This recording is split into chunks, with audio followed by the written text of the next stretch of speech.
Buenas tardes a todos y a todas. Thank you. I'm not sure if this is working. Can you hear me? Okay. Thank you for being here. Thank you for coming. Before we start, just a few administrative details. As you all know, Dr. Stoneman's talk is part of a day-long symposium on the Brontes, and her talk will precede a recital which will take place at 6:30, is that right? 6:30, over in the Salón de Actos in Humanidades. You know this, and you probably have already received a hand program.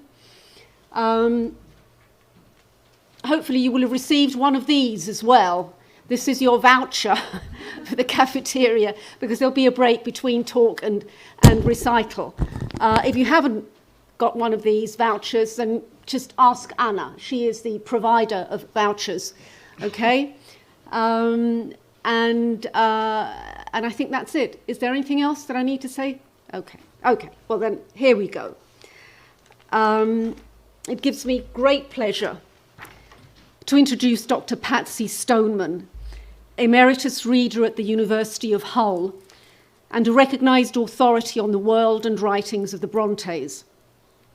She's Vice President of the Bronte Society and author of numerous editions and critical guides.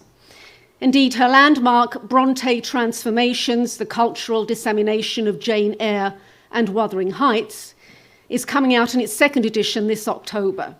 And details should be in one of your handouts. Let's hope they are. If not, then you can ask her or one of us afterwards. And as you can see, hopefully from your handouts, she's going to talk to us today with this season of Bronte bicentenaries well underway on, quote, why we never read the same novel twice. It's of course true that with every fresh reading of a text, that text becomes other. It's no longer the same. Indeed, neither are we. And it struck me that it is precisely this ability to mutate, the ability to endure and remain relevant despite, or precisely in keeping with, different contexts, whether of time, place, or reader, that defines a work of quality. Excellence knows no boundaries, even in Brexit. Sorry. It's no accident that the whirl of Bronte celebration starting last year and ending in 2020 has drawn in both publishing and theatre worlds, the small screen and hopefully the big, social media, large and small institutions, the English-speaking world and not. A new adaptation in Catalan of Jane Eyre was recently staged at the Teatre Eyre in Barcelona. And I read on the Bronte blog that the National Theatre of Northern Greece in Thessaloniki has staged a new version of Wuthering Heights, I believe in Greek.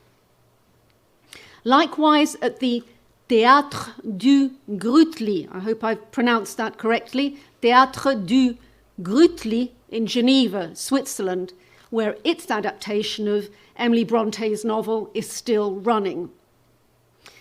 And here we find ourselves in Madrid, about to listen to a leading expert on the Brontes, followed by a bilingual, I'm tempted to say heterolingual, tribute to the three sisters. I'm minded of Virginia Woolf's trenchant insights in A Room of One's Own into the, quote, the question of novel writing and the effect of sex upon the novelist, as she puts it. Pondering on the structure of, quote, any famous novel, a creation owning a certain looking-glass likeness to life, though with simplifications and distortions innumerable, Woolf adds, the wonder is that any book so composed holds together for more than a year or two, or can possibly mean to the English reader what it means for the Russian or the Chinese. Time has confirmed that not only Virginia Woolf's, but so too the work of the Brontes are indeed meaningful to English, Russian, Chinese, and other readers. I give you Dr. Patsy Stoneman. Thank you very much indeed for that introduction. Before I begin my talk, I'm going to say 2 words to explain the package of stuff that I have brought with me. As Isabel has said, I am Vice President of the Brontë Society, which is an international organisation, but based in Haworth in Yorkshire, where the Brontes were born. And I've brought some proselytising information. One is an application to join the Brontë Society. If you join the society, it gives you various benefits like access to the Brontë Society's Gazette, its newsletter of events, and to Brontë Studies, which is its academic journal, and to a host of activities, most of which take place in Haworth. There's also a leaflet about current activities in the bicentenary season, and a little bookmark which advertises a very remarkable book by Christine Alexander and Sarah Pearson. Christine Alexander, as some of you may know, is probably the best Brontë scholar now living, and she has written this very beautiful book explaining the close connection between Charlotte Bronte's life and her most famous novel, Jane Eyre. It's a book full of pictures, but also full of wonderful insights. Then I've got a leaflet for my own book on Charlotte Brontë, which is published in the series Writers and Their Work, published by, in connection with the British,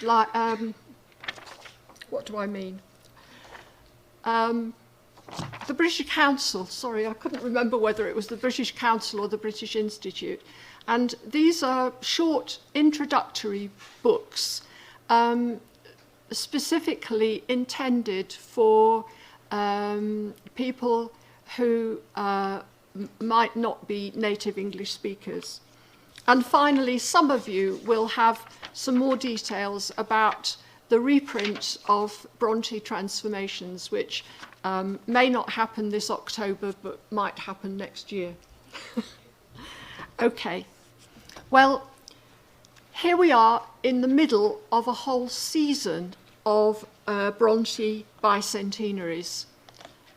Last year, 2016, saw the 200th anniversary of the birth of Charlotte Brontë, the author of Jane Eyre.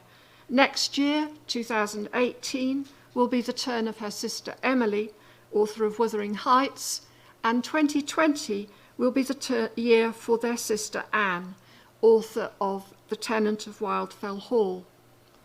This famous picture, sorry, I'm not quite getting the hang of this, was painted by their brother Branwell when they were still in their teens. It's one of the very few pictures that was painted during their lifetime. This, however, is how they were represented in a very recent drama written by Sally Wainwright for BBC television.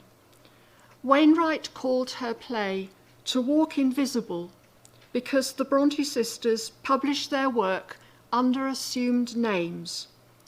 But the Brontë sisters are no longer invisible. Their novels, as we've just been hearing, are now famous throughout the world. They have, in a word, achieved the status of classics. The Classic is the title of a famous book by Frank Commode, and in it he proposes that a classic is nowadays understood simply as a book that is read a long time after it was written. A very simple definition. Jane Eyre and Wuthering Heights were both published in 1847, and they have never been out of print. They have been read continuously for 170 years. The Tenant of Wildfell Hall, published a year later in 1848, has not been so continuously popular, but during the last half century, it has fast gained in prestige. What is it? Can we in fact define what it is that draws readers year after year to read novels which were written so long ago? Here again, Frank Kermode offers a useful observation. Deriving his terms from literary theory, he argues that the survival of the classic must depend upon its possession of a surplus of signifier. In simpler terms, this means that classic texts, and I quote again, must always signify more than is needed by any one interpreter or any one generation of interpreters. This is why classic books generate debate and disagreement. Readers always try to make sense of what they are reading, and especially with a complex novel, we inevitably try to create a coherent pattern or message by selecting only parts of what we read. We select on the basis of our own interests and experience. We select what we need from the novel. And this means that one person's response to a novel will be different from another's, and also that responses change over time and place, as more general attitudes and ideologies also shift. This is why the subtitle to my talk today is Why We Never Read the Same Novel Twice. There are more Brontë novels than the three I've mentioned. Charlotte also wrote The Professor, Shirley, and Villette. Emily only wrote Wuthering Heights, but Anne also wrote Agnes Grey. But today I'm going to focus on the novels which have made these sisters famous, and in particular on Jane Eyre and Wuthering Heights, because they have been continuously read, commented on, and adapted, and because by looking at the different ways in which they have been read as time passes, we can learn something not only about the books themselves, but about the people who read them. I'm going to assume that you know the plots of these two novels. Because you are studying literature in a university, you'll be familiar with the debates that take place between literary critics. Books, as you know, can be read from a Marxist or a feminist or a psychoanalytic perspective, using discourse theory or deconstructive techniques or more traditional formal analysis. But our response to classic texts is not confined to the academy. These books are out there in the culture at large and are available to be repackaged, condensed, translated into other languages, and adapted to other media such as stage, film, television, visual art, and music. In the case of such famous texts as Jane Eyre and Wuthering Heights, new novels are written imitating their plot structure, their setting, their main characters, and audiences can be expected to recognise even quite brief references. They become the basis of jokes, advertisements, and pop songs. These various transformations of the Brontë novels are called in colloquial language spin-offs. And when I began studying them in the 1980s, it was assumed in academic circles that all these popular spin-offs must be of lower quality than their classic sources, simply cheap imitations of the real thing. And my own work was regarded as a rather eccentric hobby. Nowadays, the study of adaptation is thoroughly accepted within the academic world. There are numerous books on the subject, some of which reach levels of sophistication which I shall not attempt today. In the United Kingdom, there is a centre for adaptation at De Montfort University. There are 2 different journals of adaptation, and the Association of Adaptation Studies has already held 11 annual conferences.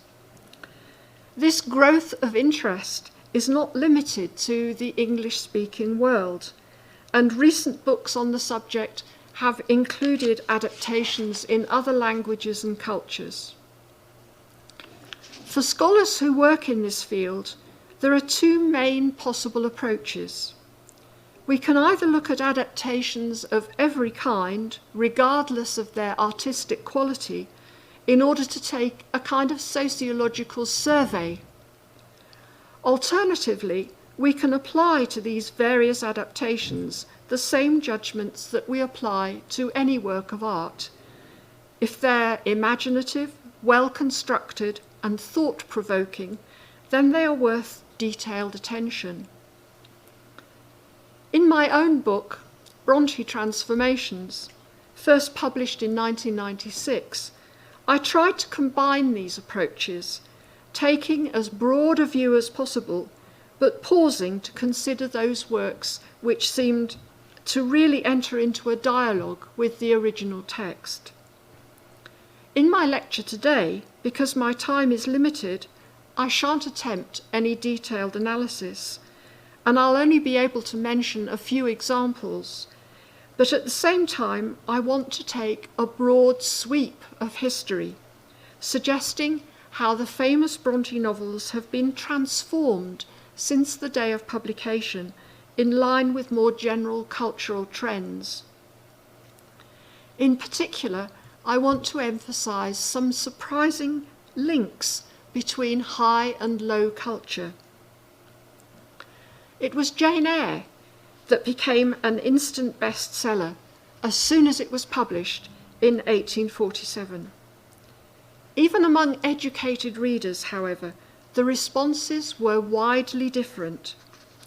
Many women readers were inspired by Jane's fierce independence, and there was a sudden rush of novels by other female novelists with similar courageous heroines. But not every woman reader was happy about this. Margaret Oliphant, writing in 1855, was alarmed, finding in Jane Eyre's furious lovemaking nothing but a wild declaration of the rights of woman.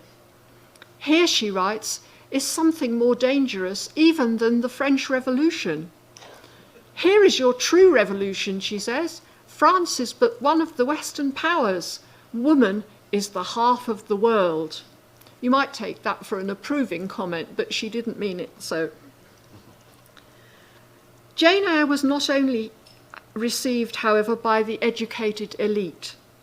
In those days, before film or television, the theatre was an extremely important part of popular culture, and playwrights quickly adapted every new novel for the stage. Jane Eyre appeared in at least 8 stage versions before the end of the 19th century, in England alone, and they're strikingly different from one another. Within 3 months of its publication in 1847, a version of Jane Eyre was on stage at this theatre, the Victoria Theatre in London, now known as the Old Vic, cleverly adapted for its working class audience. The playwright, I think this probably the only surviving playbill for the thing, and I'm very proud of having discovered it. There it is in all its fragmentary glory. The playwright, John Courtney, presented Jane as a class victim in solidarity with the servants at Lowood School. These are characters who don't appear in Charlotte Bronte's novel, but who in this play help Jane to escape and go with her to Thornfield. The play isn't really subversive. The servants are quite comical, called Joe Joker and Sally Suds and things like this, and they're just looking for a more benevolent master. But its atmosphere of comic insubordination does reflect, in a way, the political challenges of 1848. In complete contrast, a version by James Willing, performed in 1879 at a more middle-class London theatre, reflected a current feminist campaign against the Contagious Diseases Acts. These were acts of Parliament which attempted to blame women, especially prostitutes, for the spread of sexual diseases. Feminist opposition to these acts focused on the sexual double standard, which allowed men to escape responsibility, while women were punished and humiliated. James Willing's version of Jane Eyre thus shows Mr. Rochester as a man with a dissolute past who is in fact criminal in trying to trap Jane into a bigamous marriage. This play has a parallel plot in which Blanche Ingram is tricked into marriage by John Reed and then abandoned, appearing later in the play barefoot and destitute and delivering a heartbreaking lament about the fate of fallen women, a fate which, of course, could have befallen Jane. Charlotte Bronte's novel itself emphasises Rochester's repentance rather than his wrongdoing, but Willing's play shows that the novel was still perceived as raising difficult questions in sexual politics. By the end of the 19th century, however, Charlotte was losing her radical reputation. On the stage, by far the most influential version of Jane Eyre was Die Weise von Lowood, The Orphan of Lowood, written by the German playwright Charlotte Birch-Pfeiffer. First performed in Vienna in 1853, by the end of the century it had been translated into almost every European language, was translated into Spanish in 1869, for instance, and it was performed throughout Europe. Birch-Pfeiffer's play makes Jane a much more conventional heroine, and Rochester becomes an absolutely blameless hero, since the madwoman in the attic is his dead brother's wife, not his own. Significantly, this was the plot which was used by silent films of Jane Eyre, of which there were at least 10 between 1910 and 1920. Jane's virtue, rather than her courage and independence, continued to be emphasised right up to the famous Hollywood film of 1944, in which Orson Welles plays a very masterful Rochester. As early as 1908, the publishing house Mills and Boon began their famous series of romance fictions, for which the plot of Jane Eyre provides a kind of mythic archetype. A poor young heroine meets an older, richer man whose rude and capricious behaviour is only a disguise for his love. The plot, meanwhile, is complicated by a mad or bad older woman. Significantly, this is the same pattern which Sigmund Freud analysed as normal for young women. They need to give up masculine aspirations and instead accept protection from a father-like man. Freud's theories, of course, matched the social norms of his time. But even Mills and Boon keep up to date with social changes. Romance fictions which once ended with a kiss and a promise of marriage now include satisfying sex and a productive career for the heroine. And by the 1960s, Jane Eyre itself had become a battleground for feminist ideas. One reason why the novel continues to be adapted, in fact, is its ambiguity, so that a change of emphasis can present the story as either radical or conservative. Even feminist academics were divided on this question. Ellen Mears, in 1963, reads Jane Eyre as the prime source for the language of rage and the metaphors of slavery as they permeated the literary imagination of Victorian women. That special female ink trampled from the grapes of wrath. A wonderful quotation. Less than a decade later, however, Germaine Greer, in 1971, in The Female Eunuch, argues that Rochester is the prototype of a deplorable type of romantic popular hero, masterful, superior, authoritative, and paternal. This, she says, is the hero that women have chosen for themselves. The traits invented for him have been invented by women cherishing the chains of their bondage. These tensions can also be seen in popular culture. From the 1970s onwards, film, stage, and television versions of Jane Eyre have tried to present Jane as a heroine for the feminist age. In Delbert Mann's film in 1970, Jane, played by Susanna York, even asserts some female solidarity. This Jane leaves Rochester after the failed wedding, not to preserve her own reputation, but to preserve the rights of the first Mrs. Rochester, saying, "You have a wife still living. I will not slip past her slyly in the night to take her place in your bed." When this Jane runs away from Thornfield, we are shown her utter exposure as she battles with a moorland storm. These scenes show vividly that by leaving Rochester's protection, she has made herself a social outcast, and that she has accepted this as the price of her integrity. By contrast, in Franco Zeffirelli's famous film of 1996, we can see how easily versions of this novel can tip from radical to conservative. The early scenes of this film show Jane as defiant, and at Lowood School, she chooses to have her hair cut short together with Helen Burns, iconography which presents the two girls as female martyrs.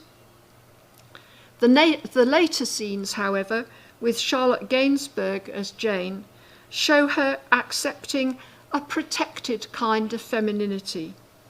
The speech in which she claims equality with Rochester, you may remember, she says, I speak to you, I can't quote it, as if we had both passed through the grave and stood at God's feet, equal as we are. That equal as we are bit is cut out of this film. And after the failed wedding, she travels by coach all the way to a secure haven without any of the desperate destitution which Jane suffers in the novel or in the 1970 film.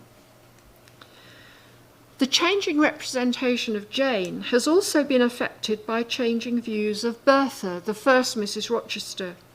And here again, feminism has been important. The Victorian stage plays don't even give her a name. She's referred to simply as the maniac. And even 20th century stage plays and comic books show her as bestial and deranged. 20th century feminists, however, have realized that what appears to be insanity can be a woman's desperate protest against conventional expectations that she should be passive, obedient, and asexual.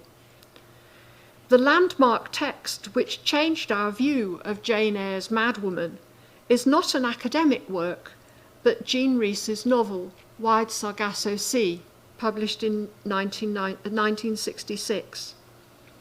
In this novel, Bertha, under her original name of Antoinette, tells the story of her childhood and education in the West Indies and her eventual marriage to the man we recognise as Mr. Rochester. This story makes it clear that Rochester teaches his innocent wife how to enjoy sex and is then disgusted by her sexual freedom. In this novel, Rochester uses the power of a Victorian husband to declare her mad, while her imprisonment in Thornfield Hall helps to make her so. After Wide Sargasso Sea, adaptations of Jane Eyre were more likely to show Bertha as beautiful and sad rather than bestial, and writers and dramatists now highlight parallels rather than contrasts between Jane and Bertha. This change of perception was reinforced by Sandra Gilbert and Susan Gubar's important academic study, The Madwoman in the Attic, published in 1979, which argues that many Victorian novels have a madwoman figure who gives voice to the rage and desire which the decorous heroine must suppress. In 1997, Polly Teal's stage version of Jane Eyre, which is still being performed all over the place, has the mad Bertha on stage throughout, performed by a dancer who mirrors Jane's emotions in choreography. Michael Barclay's operatic version of the year 2000 also has Bertha on stage as a constant implied commentary on Jane and Rochester.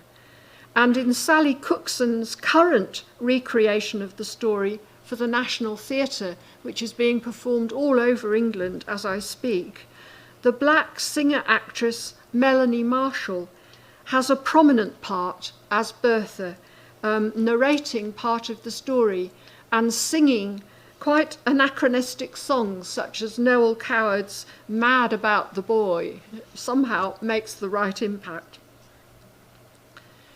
The story of the first Mrs. Rochester is only one aspect of the hidden colonial background of Jane Eyre. Until the 1960s, no one had thought to question the source of Rochester's wealth, or indeed that of Jane herself.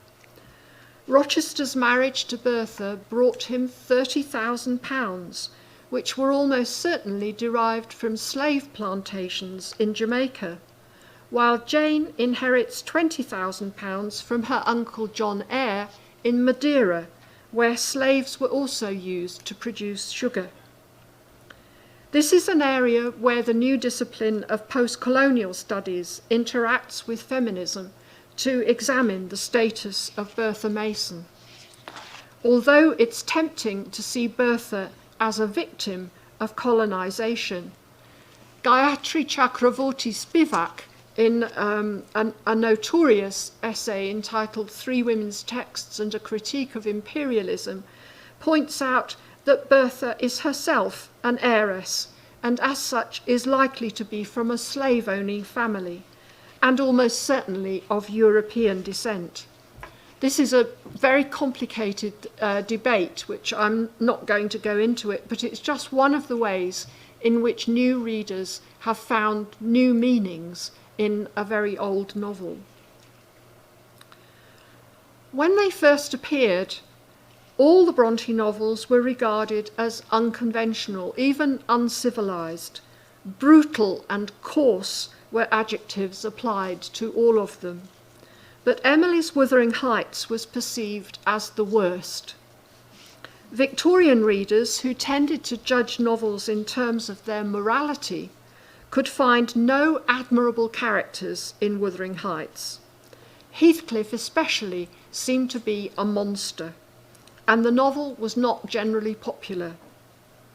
Emily died only a year after her novel was published, and in 1850 her sister Charlotte published an editor's preface to a new edition of the novel in which she stressed the wild remoteness of the Brontes' home in West Yorkshire. This is a very romanticised view of the Bronte parsonage. She offered this as an explanation for the strangeness of Emily's writing, which she says is moorish and wild and knotty as a root of heath, In its storm-heated and electrical atmosphere, we seem at times to breathe lightning. Charlotte presents Emily as a child of this endless moorland, and Charlotte's vivid rhetoric helped to establish Emily as a kind of mystic, solitary and inscrutable. Unlike Jane Eyre, Wuthering Heights was not immediately adapted or even much discussed. It wasn't until 1883, as the fin de siècle aesthetic movement was beginning, that the poet Algernon Swinburne shifted the focus away from the novel's morality towards its aesthetic qualities. He read it as a poem with the splendour of lightning or the roll of a gathered wave. For him, the novel's characters were less important than its wild weather and its inhospitable landscape, and this view gradually extended into popular culture. Bronte tourists began pilgrimages to the isolated farmhouse called Top Withens, now a ruin, of course, thought to be the location of Wuthering Heights. And the first silent film of Wuthering Heights, made in 1920, reflects this changing view, since many of its scenes were shot on location near Haworth. This enthusiasm for Wuthering Heights as a kind of poem to wild nature persisted for a long time in both high culture and popular culture. In 1934, the Oxford scholar Lord David Cecil published an influential symbolic reading of the novel, arguing that Catherine and Heathcliff should be read not as conventional characters, but as a manifestation of natural forces. And we can see, in a way, the same idea in William Wyler's famous Hollywood film in 1939, starring Laurence Olivier and Merle Oberon. This picture of the lovers together, isolated against an immense sky, has become an iconic image, and I don't like that word, which is overused, but I think this image is really iconic. It's repeated in almost every film of the novel since. You see this upward gazing look, even in very popular instances. Such scenes also emphasize the inseparability of the two lovers. Fritz Eichenberg's famous woodcut illustrations for the novel, published in 1943, show Catherine and Heathcliff almost merged into one body, caressed by the wind from the moors. And many reproductions focus on the way that Heathcliff is haunted by Catherine's ghost, as in this famous image of Laurence Olivier as Heathcliff in the 1939 film, begging the ghost of Catherine to return once more. In 1978, Kate Bush sang her unearthly high-pitched lament, Wuthering Heights, as if she was answering Laurence Olivier, as if she were the ghost of Catherine Earnshaw, begging Heathcliff to let me in your window. The 1939 film famously ends with the ghosts of Catherine and Heathcliff disappearing into a snowy landscape. And although this scene doesn't actually appear in the novel, it has attracted many illustrators. Films starring Ralph Fiennes, Robert Kavanagh, and Tom Hardy all show Heathcliff fading into a ghostly embrace with Catherine. Rowena Kai's illustration, dating from 2014, combines the idea of Catherine haunting Heathcliff, because that's her shadow on the ground behind him, with the idea that they both belong in wild nature. And this idea is central to Andrea Arnold's film of 2011, whose final scene shows a grief-stricken Heathcliff simply disappearing into the landscape.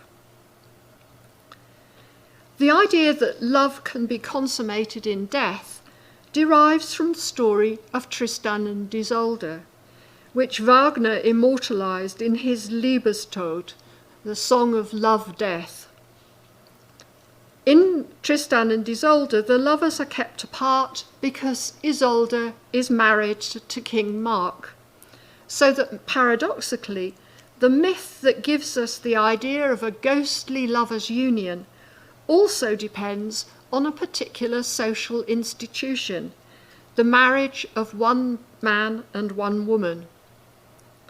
Variations on this story are so widespread that the cultural theorist Denis de Rougemont calls it the great European myth of adultery, the eternal triangle, typically a woman caught between two men. Adapters of Wuthering Heights have used both aspects of this myth, the ghostly and the social particular, to make sense of the novel.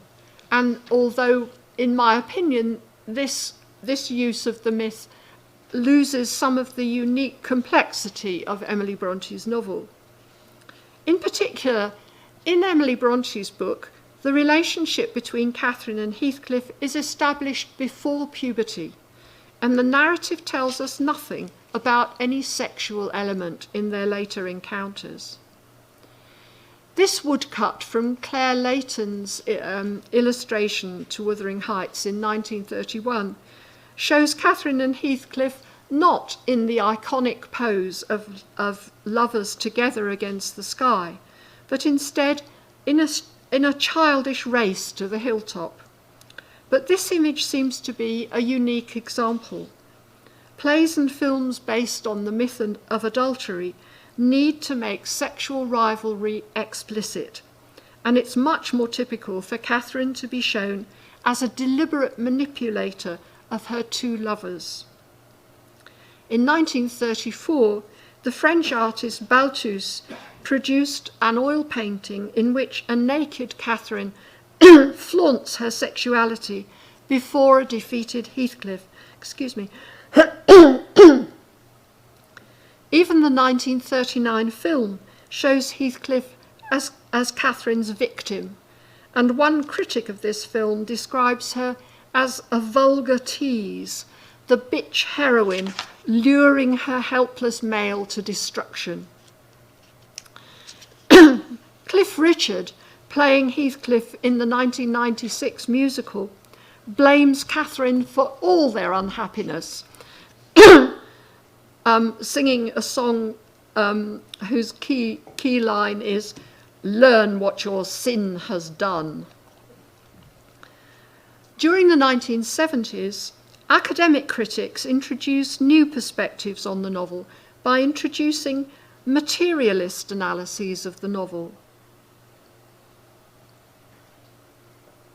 which for the first time offer explanations rather than blame for the extreme behaviour of its characters. Terry Eagleson's Myths of Power, published 1975, a Marxist study of the Brontes, analyses Heathcliff in class terms as a dispossessed outsider belonging neither to the working class nor to the capitalist class. In The Madwoman in the Attic, Gilbert and Gubar do something similar for Catherine, showing that she effectively had no choice but to marry Edgar, since, as a woman, she could neither inherit Wuthering Heights nor earn her own living in any respectable way. Remarkably, these insights were anticipated as early as 1953 by the Spanish filmmaker Luis Buñuel in Abismos de Pasión, a version of Wuthering Heights set in the harshly constraining atmosphere of a 19th century Roman Catholic patriarchy. Its very title announces its satirical intent, depths of passion in place of Wuthering Heights, and its treatment is explicitly sexual. There are no childhood scenes, and Catherine is pregnant from the beginning, making it obvious that her body belongs to one of her two male rivals. The great European myth of adultery thus loses its glamour. In place of the great skies and open landscapes of the other films, these lovers meet in closed-in, earthy places, and they die in an underground tomb. As they die, we actually hear the Liebestod from Wagner's Tristan and Isolde, but it's quite clear that there will be no otherworldly future for these very dead lovers. And whereas in the novel both Edgar and Hindley die, making room for a hopeful new generation, in this film they and patriarchy survive. Even Catherine's child, when it's born, is a boy, not a girl. More recent film versions of Wuthering Heights have included scenes of explicit sex, as in the 2009 television film with Tom Hardy and Charlotte Riley. But otherwise, the more politicised, class and gender-based readings of the novel have made little impact on popular reproductions. Post-colonial criticism, however, has changed our view of Heathcliff. Although he's described in the novel as a dark-skinned foreigner, you may have noticed that in all the film versions I've shown you, he's quite definitely white. More recently, however, he's been shown as unambiguously black, as an escaped slave, or the child of a slave, from the plantations of America or the Caribbean.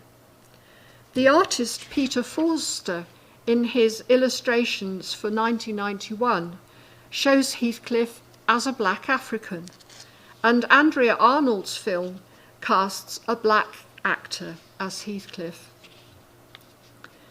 Perhaps the most striking development in the dissemination of the Brontë novels during the last 20 years is the huge increase in derivative fiction.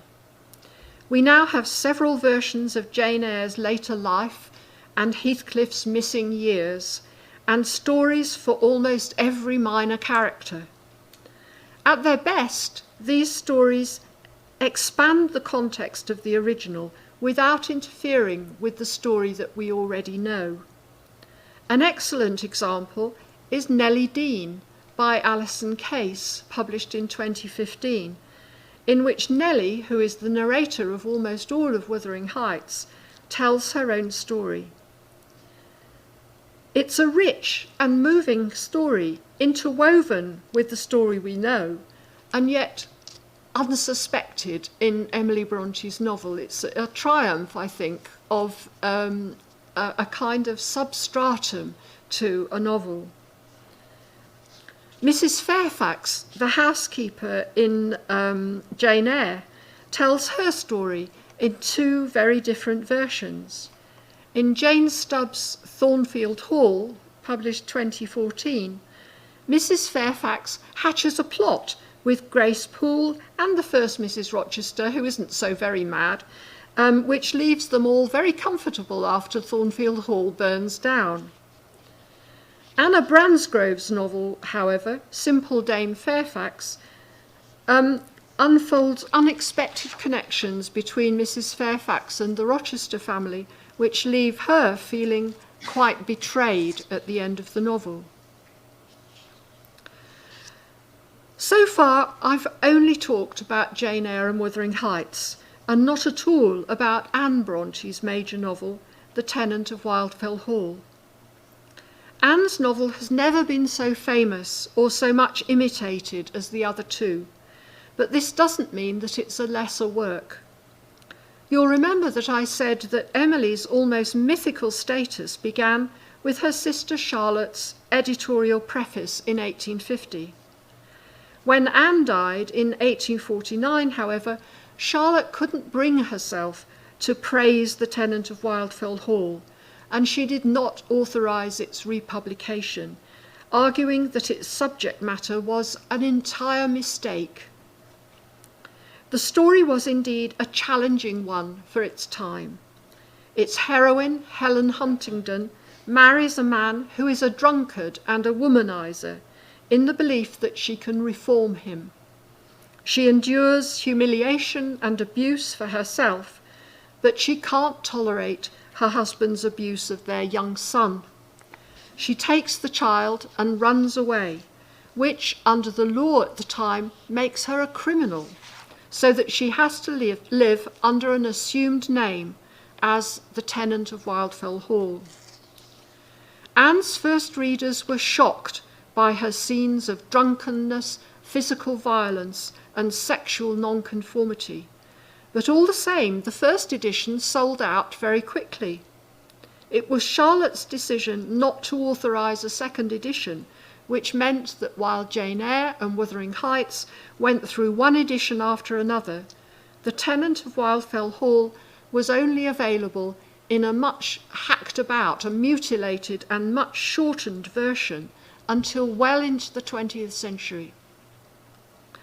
A recent excellent biography of Anne Brontë by Samantha Ellis provides some details about what was cut out of this mutilated version. One example is that when Helen's baby is born, the short version simply says that she thanked God for giving her a child. It cuts out a whole chapter entitled Parental Feelings, in which Helen fears for the child's future, since her husband is peevishly jealous of the child. "Helen," he complains, "I shall positively hate that little wretch if you worship it so madly. As long as you have that ugly little creature to dote upon, you care not a farthing what becomes of me." As a motive for domestic abuse, this rings very true, but it was 1931 before readers had access to a text which included all of this novel's psychological realism. It was also Charlotte who helped create Anne's reputation as the third sister whose name no one can remember, describing her as sensitive, reserved, and dejected, living a brief, blameless life. And it was, again, the second wave feminist movement beginning in the 1960s which recognised the power of the tenant of Wildfell Hall and began to resist the idea of gentle Anne. Irony plays a part in this resistance. Elizabeth Langland, in her 1989 biography, she entitles this biography Anne Brontë, the Other One, while in the Brontë drama called Withering Looks by the two-woman drama team Lip Service, Anne has always just popped out for a cup of sugar. Once again, it was an adaptation which brought the tenant to a wider audience. Tara Fitzgerald, playing the role of Helen Huntingdon in the 1996 television version, is utterly convincing as the woman who had the courage to leave a marriage in which she endured alcoholism, brutality, sexual humiliation, and child abuse, making this 170-year-old story sound very relevant to present-day sexual politics.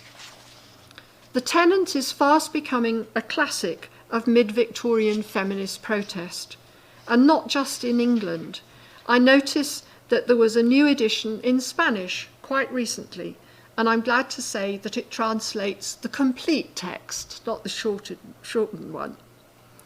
A new stage adaptation is currently touring the UK, and a really exciting prospect is that Sally Wainwright, who wrote and produced To Walk Invisible, that splendid television drama about the Brontë lives, is considering a television adaptation of The Tenant of Wildfell Hall for Anne Bronte's bicentenary in 2020. When, in 1996, I published Brontë Transformations, I aimed to list and analyse all the various adaptations and derivatives of Jane Eyre and Wuthering Heights from the date of publication to that time. The book as I've said, will be reprinted probably next year, but I quickly had to give up any idea that I could bring it up to date. The Bronte blog reports new adaptations of many different kinds almost every day, and the mass of material is now quite unmanageable. It is, however, exciting to realise that adaptation is now not only popular, but a respectable subject for academic study. When I was a student nearly 60 years ago, we were taught to believe that classic texts were finite works of individual inspiration. Since then, the literary theories loosely known as postmodernist have changed this idea, allowing us to see every text as part of a continuum, arising from previous texts and giving rise to new ones. The concept of the classic has thus changed, but it has not disappeared. In place of what was once called the verbal icon, we can offer a definition of classic texts, including the Bronte novels, as works whose originality, complexity, and ambiguity give rise to a rich and endless network of transformations. Thank you.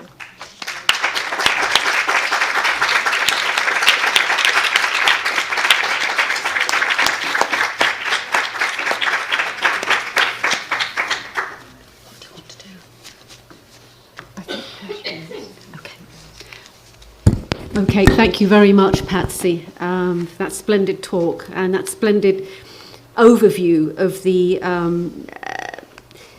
literary trajectory of the works by the Bronte sisters. We have time for a few questions. They can be about anything you want.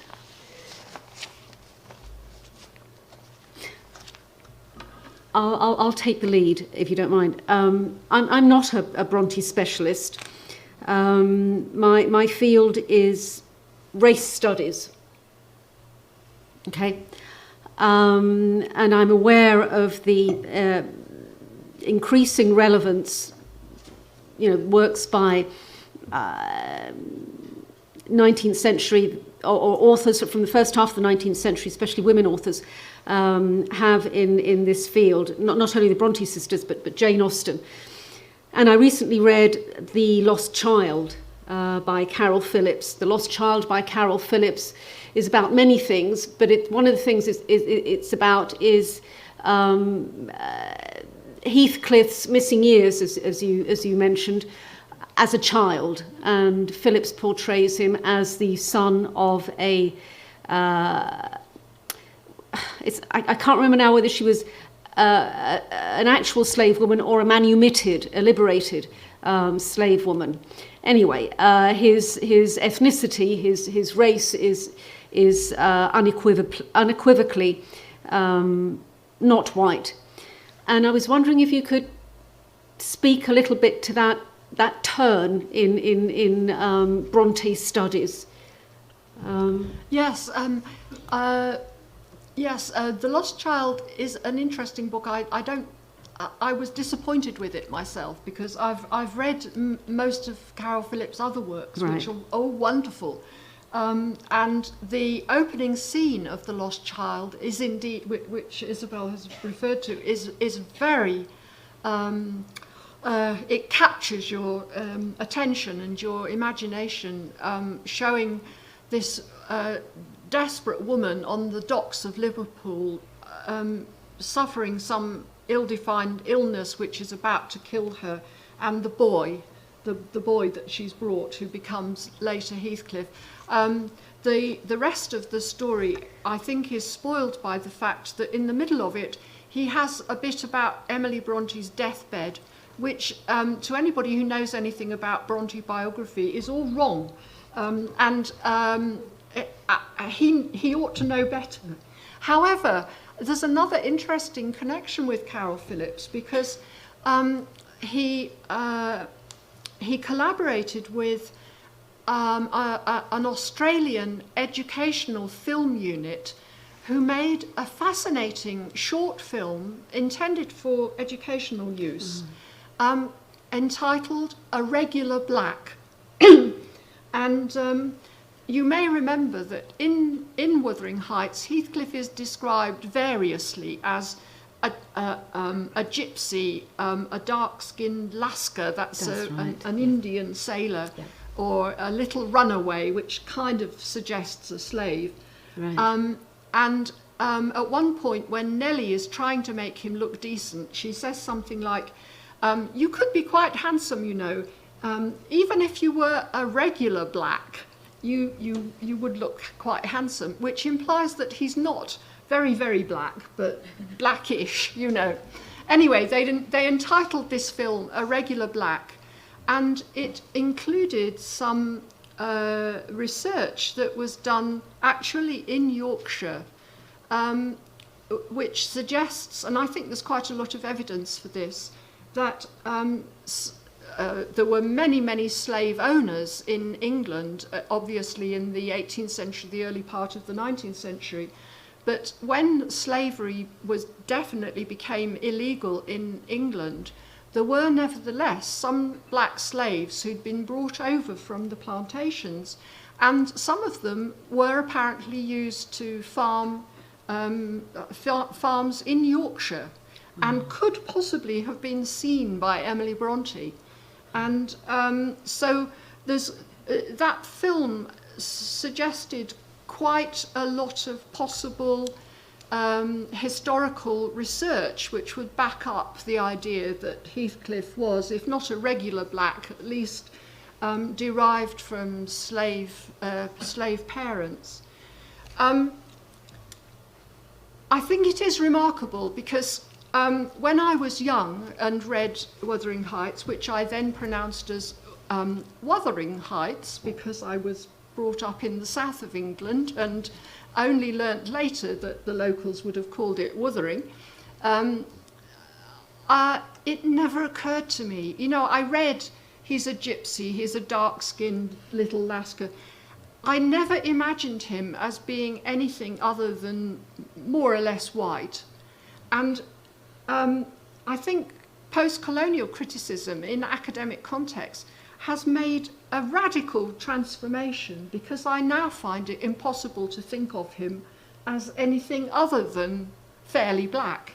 And it really, when you make that transformation of imagination, think of Laurence Olivier, you know, the hard done-by stable boy, you know, who, if he was just brushed up a bit, could easily be a prince or an aristocrat or whatever.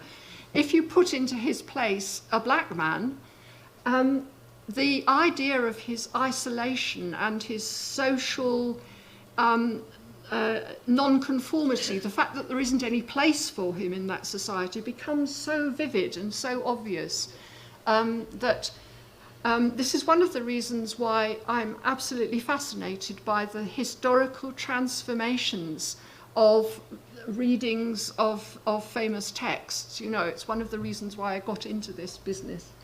Sorry, that was a very long answer. No, it's fascinating. I was unaware of the short film in which Carol Phillips collaborated, and I have to say that I agree with your assessment of the novel. It worked in parts and didn't in others. Yes. You're quite right. But also Jane Eyre. Some work has been done on the closure of Jane Eyre and how, again, this term iconic slave narrative of the 19th century, incidents in the life of a slave girl, somehow talks back to Jane Eyre's ending. If you remember, she says famously, "Reader, I married him." And the ending of Incidents in the Life of the Slave Girl says, I can't, I'm quoting from memory. In fact, I'm not quoting at all, I'm paraphrasing. She says something like, "Reader, I didn't marry him." And there appears to be a direct contestation of that reading, or that paradigm, conservative paradigm, of Jane Eyre. Matt. The questions can be in Spanish, if you will. I'll translate. Somebody will translate.